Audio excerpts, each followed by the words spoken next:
Susah sentosanya sekarang. Disitulah semua suku merasa punya hak yang sama. Tapi kalau dasar Pancasila mulai dirubah untuk kepentingan sekelompok atau sebuah agama tertentu, pasti ini awal daripada ketidakharmonisan dan tidak lagi menghargai nilai-nilai kebinekaan. Kami militan di sini.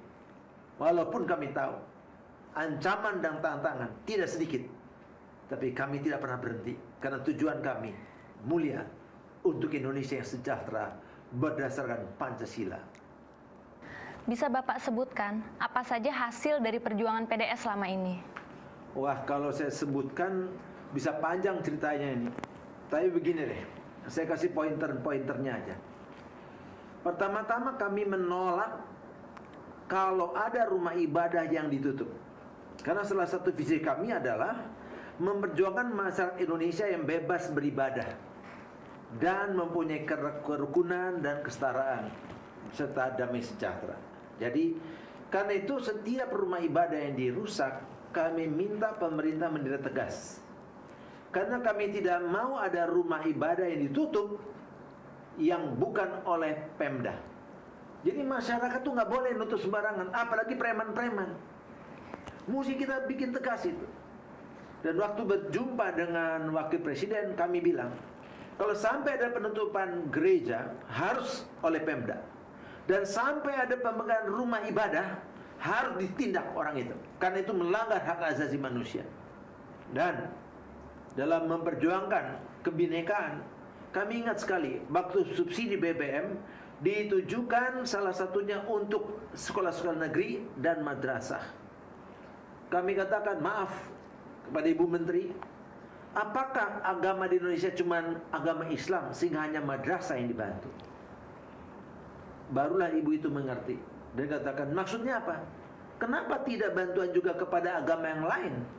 Untuk Kristen, Hindu, Katolik, Buddha. Toh mereka juga punya sekolah-sekolah berdasarkan keagamaan seperti madrasah. Barulah kemudian mereka mengerti dan akhirnya tambahkan kalimat itu. Jadi jelas sekali kebinekaan dan nilai Pancasila itu kita perjuangkan militan. Ada yang lain, Pak? Ada. Misalnya begini, hari pemilu ditetapkan hari Minggu, tanggal 5 April. Lalu kami katakan kepada pemerintah, khususnya ke KPU, tolong dirubah, karena itu hari ibadah kami. Dan kalau kami harus menjadi saksi, apalagi peraturan jam 7 pagi sudah mesti absen, lalu gimana mereka mesti beribadah? Padahal lebih daripada 650.000 TPS yang ada. Berarti nggak jadi ke gereja dong mereka. Dan juga kami menghargai, karena 5 April itu hari raya Cengbeng. Tolonglah jangan dibuat di hari-hari di mana orang beribadah atau merayakan hari keagamaannya. Barulah pemerintah menyadari ini negara bineka, jadi nggak bisa hanya kepentingan agama tertentu. Kami membawa semangat nasionalisme dan semangat kebinekaan. Ada lagi, contohnya pada waktu kami menghadapi undang-undang, mengapa PDS itu sangat serius menolak semua undang-undang atau perda berdasarkan agama tertentu?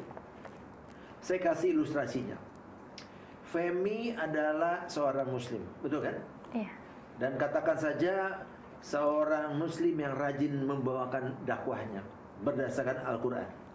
Saya orang Kristen yang rajin memimpin persekutuan dengan Alkitab. Begitu kan?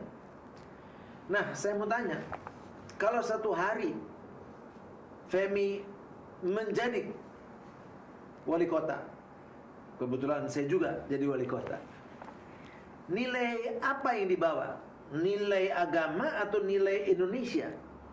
Indonesia. Indonesia. Sama saja kalau kita pemain bola. Artinya, maksud saya, Femi pemain volleyball, saya basket. Kita kalau bola kan kita pegang kan, kita dribble. Kalau Femi bola di Sepak. bukan di sepak, di smash lah gitu. Smash. Ya. Lalu satu hari ada pertandingan masuk ke desa kita, namanya sepak bola. Begitu kita masuk, saya lihat kok Femi bola, tiap kali ada bola di smash pakai tangan. Saya bilang, Fem, itu bola, ini lapangannya lain, harus ditendang. Terus Fem bilang, nggak bisa. Di saya tuh kalau bola harus di smash, bukan ditendang. Ya itu lain lapangan, saya bilang. Kalau lapangan Indonesia yang kita pakai Pancasila dan Undang-Undang 45, jangan dipakai nilai agama dong. Itu yang bisa menjadi masalah. Itu yang PDS selalu ingatkan. Jadi contohnya, kami prihatin mengenai undang-undang pornografi. Sudah ditolak oleh berbagai fraksi, ditolak oleh berbagai provinsi, dipaksakan juga. Mesti kan ditanya, diselesaikan dulu dengan baik-baik. Ini kan jadi ancaman disintegrasi. Sekarang kita juga lihat undang-undang produk halal, undang-undang pengelolaan zakat dijadikan undang-undang. Artinya, saya mau supaya kita menyadari nilai-nilai ketuhanan atau ajaran-ajaran agama itu yang sangat luhur, jangan direndahkan.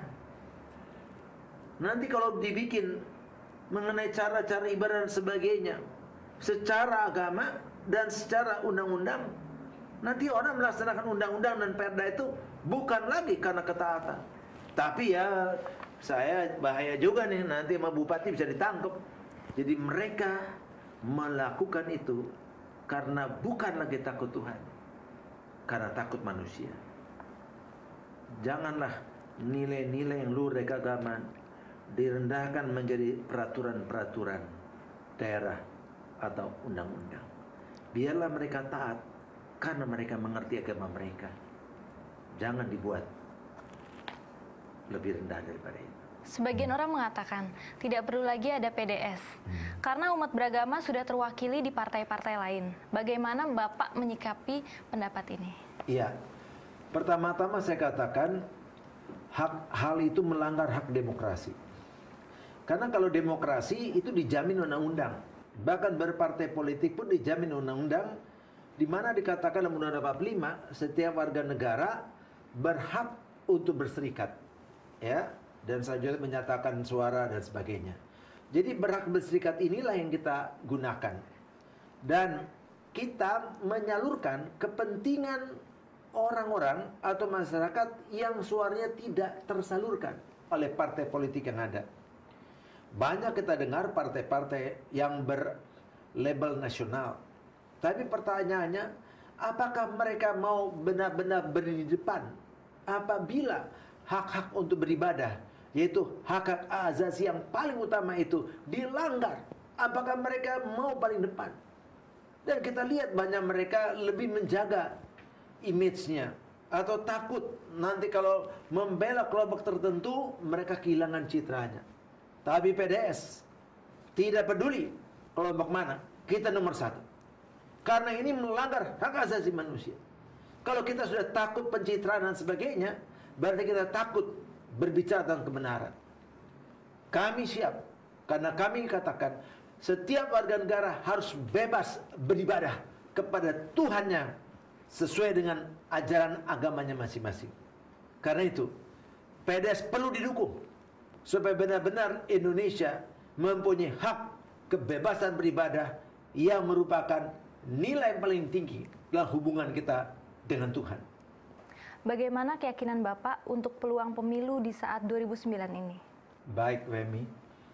Saya kira ini pertanyaan yang sangat penting. Apa gunanya saya ngomong dari tadi kalau PDS akhirnya tereliminasi? Saya mengatakan begini. Memang awal pertama PDS itu lebih dikenal dengan Partai Kristiani. Dan memang kita berhasil keluar dari jebakan Partai Nasional yang awalnya. Mengapa? Karena semua partai nasional yang tidak jelas identitasnya, boleh dikatakan hanya bisa mengumpulkan 400, 500, atau 600 ribu. Rata-rata begitu. Seperti kita ketahui tahun 2004. Tapi sekarang PDS lebih menekankan kembali kepada anggaran dasarnya. Strategi itu hanya dipakai sebagai satu cara saja waktu tahun 2004. Tapi kita kembali lagi. Dan saya mau katakan Kalau 2000